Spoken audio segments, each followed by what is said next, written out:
So I wanted to go ahead and profile my Chaos deck before it was too late, I guess. Or maybe too soon, considering set 7 is right around the corner. I believe we're like less than a... Yeah, we're less than a week away from set 7 at this point. I believe it is... No. Like a day or two... A day or two before... Like, a day or two before a week. But I did want to profile this deck because there's really no major changes that will occur, at least in my opinion, from like the set list that I've seen for Dark States and the generic cards that Dark States does get in that set.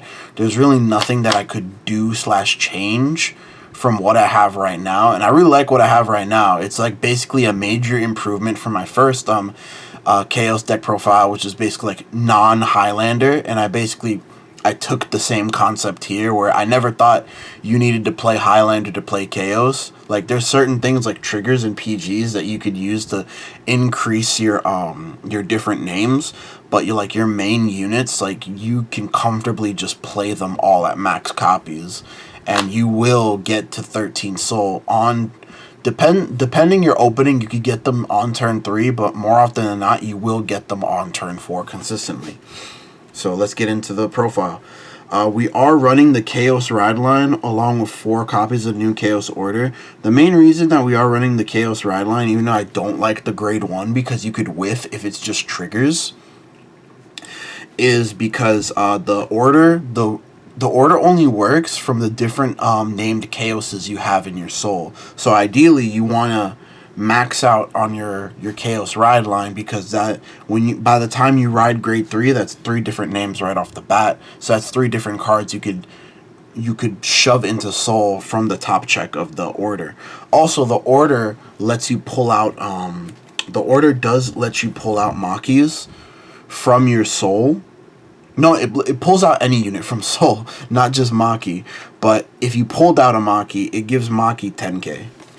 So it's just really good in that scenario, to whereas because of how fast you go through your deck, how fast you go through your resources, there's just times where it's like, oh shit, I can't multi-attack anymore. I don't have any Makis. This is like an extra way of getting them.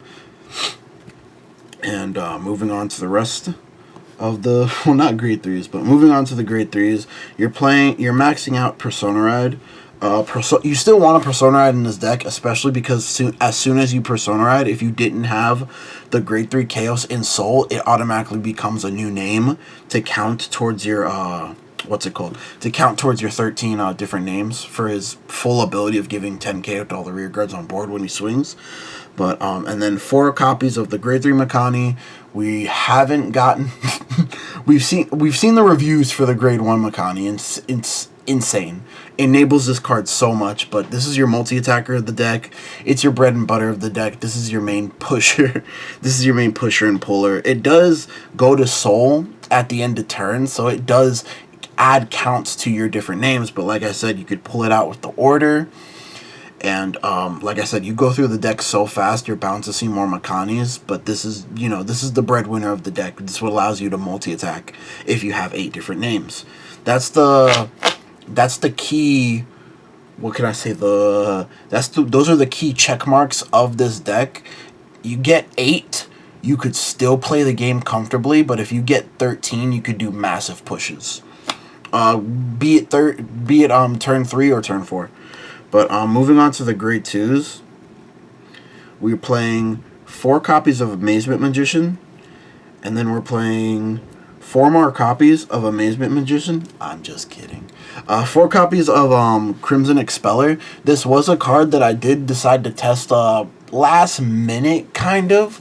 I was playing Indicate Arrow Dragon instead of Expeller, but I just found Expeller better because it's just essentially extra copies of Amazement Magician.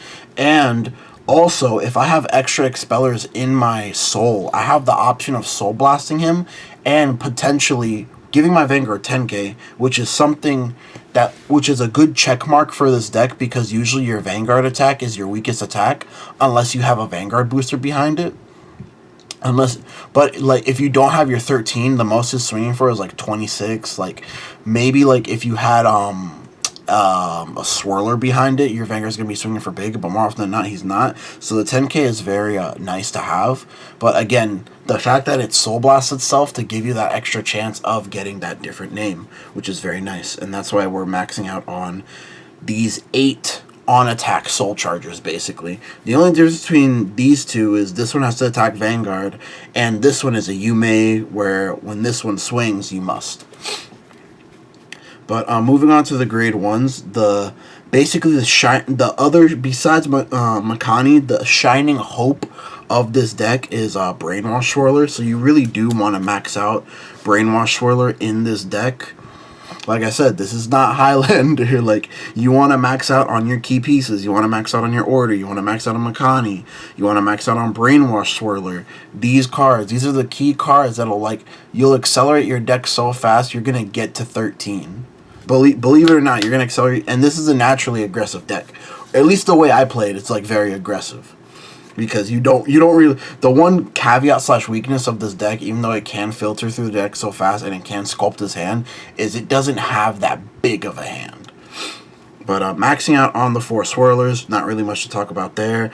And then I'm playing 3 Quen Lus. I kind of want to take out maybe an Amazement Magician or a Swirler for another Quen Lu, but I feel like these are slightly more important, whereas Quen Lu in certain scenarios, depending on the how your opponent's hand is sculpted, if you put Quen Lu on a Makani and you either Persona Road or have 13 different names in Soul or have both, Quen Lu is just game. Or in other scenarios, whereas not just the fact that they can't PG the unit that you put the Quen Lu effect on, but once you get 13 in Soul, your columns are massive. So if you're able, there was times where like I was able to just do double Quen Lu on my rear guards, and they became unguardable because they could only use zeros to guard those attacks. And Blitz Orders. Blitz Orders are coming in more clutch these days.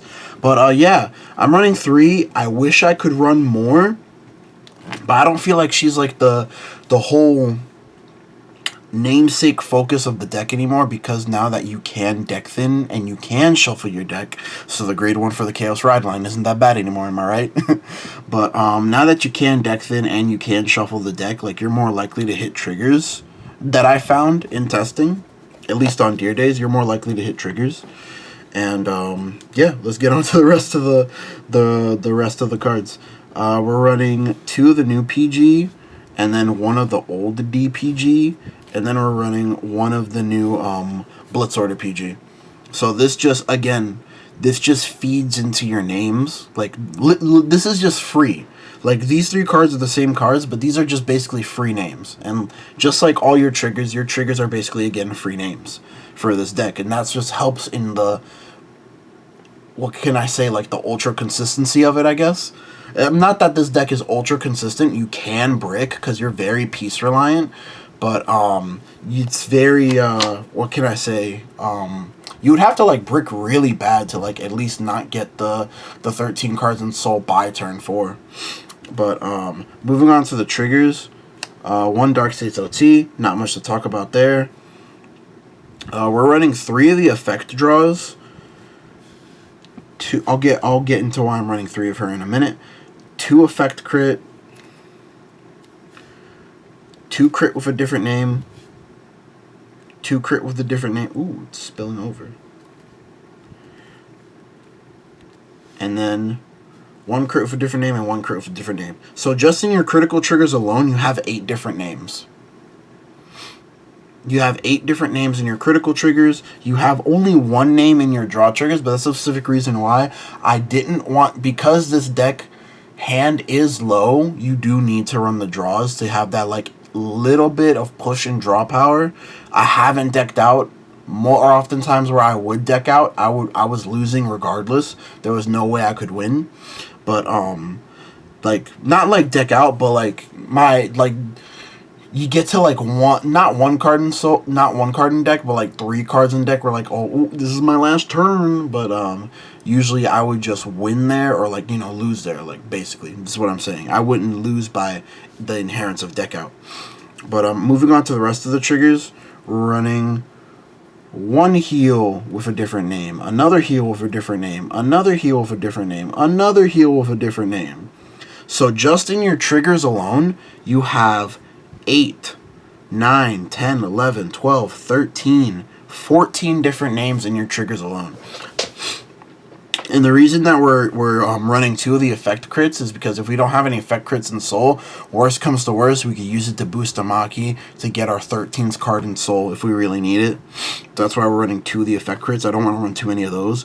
But, yeah, this is basically the Chaos deck. Like I said, it really hasn't, it has gotten a consistency boost, but the main strategy of the deck really hasn't changed all that much. It is just like, take your deck, put it into Soul, get 13 cards in Soul, and just massively power your board, and that's how you win the game. Like, power up your Makani, put Quenlu on Makani, and that's the game-winning strategy of this deck.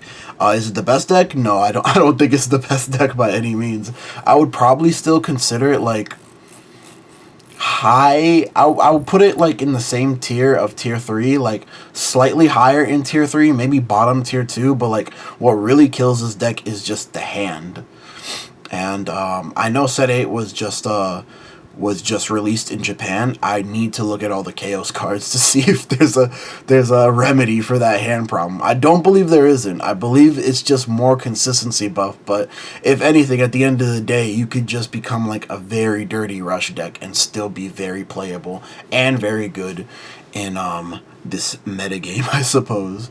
But don't forget to like, comment, subscribe. I will be profiling the other glitter decks as I get those promos. It is a pulling and trading grind at locals every time I go. But see you guys.